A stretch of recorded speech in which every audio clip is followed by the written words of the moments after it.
Tap in collective, Grand Rising, Part 2, Prophecy of the Earthkeepers, Homo Luminous Beings. Biologically, we are all not equal. That's okay. We can still coexist. Come on now. We gotta be open hearted. But I can tell you right now, I love doing this so much. Oh, I want to beg and plead. What? Oh, so many good things have been said about the Chosen, and 2.5 years later, I'm gonna go work for another company up in Big Sky tomorrow. This is not what we were manifesting, but it's okay. I need a solid foundation, and I don't have one. So I'd love to be given an opportunity. Someone supports me, wants to support me. I want to support him. It's gonna work out. 50-50 reciprocity is possible. What is Homo Luminous? You spent the whole other video talking about freaking Earth. What is Homo Luminous? Okay. I can tell you it's not a science fiction concept. And I can tell you when I said it 2 weeks ago, science fiction, it still came, even though maybe it didn't happen, it still happened in someone's mind. Even when I was introduced to the library, first, second grade, whatever. I never saw science fiction as science fiction. Everything I reads is either fiction or a biography, first or second person. Either way, it is also a description of a human being, luminous, who has completed a specific set of internal transformations that alter the way we perceive, heal, age, and relate to reality. So when you say the Chosen is aging backwards, Benjamin Button, there you go. I went through an internal transformation, a specific set and a specific time, born in, and how it all, you can try, but you can't go back to 88. You can't go back to '07. You can't go back to 93, 97. So thank you, Lord. That's all I can say about that. The luminous human value, truth, and a collaborative, sustainable approach to life and this earth is instilled in our DNA.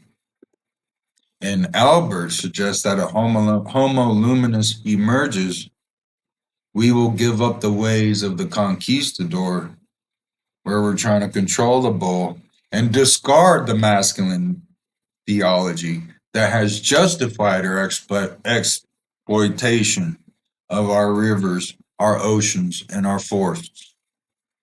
I got our mountain men. We got our brutes. We got them out there. I'm up in Montana.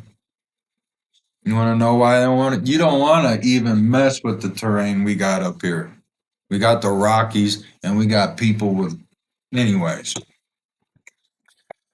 The masculine theology that has justified all this exploitation, but in its place, we will embrace an older mythology, one that I have been slowly but surely putting in front of you for the last 2.5 years. Not only am I doing it, but this is something that has become lost to most humans. This feminine theology of cooperation and sustainability that the indigenous peoples of the Americas never forgot. And I love it. My collective's nostalgic. We're born in that indigo period. But I can tell you that this is not idealism. You cannot go down that road. It is biology. The transformation from Homo sapien to Homo luminous involves measurable changes in how your body functions. So when someone wants to say homeostasis or someone wants to say ketosis, which they have the last 3 days,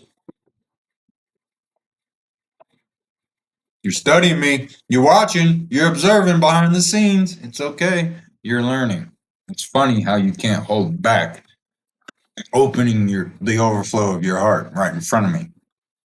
Why don't you just say, I appreciate and I respect your work. I support you. What can I do? Not, okay, let's keep him busy. Let's send him up to Big Sky with no cell phone service and make him work 45 hours a week. Come on, guys. I need a miracle, a blessing. Where's my angel? Okay, let's get to the altered perception. Let's get to perception. I'm seeing, yeah, we won't go down that road, but there's some new people. There's a guy in Bozeman or Belgrade, and he's talking perception. He's going to go to every town pump in Montana to get a perception. I wonder where he got that from. Not me, from him to me. Homo Luminous perceives reality not as solid matter, but as vibration and light. We covered that 2.5 years ago, but it wasn't said that way.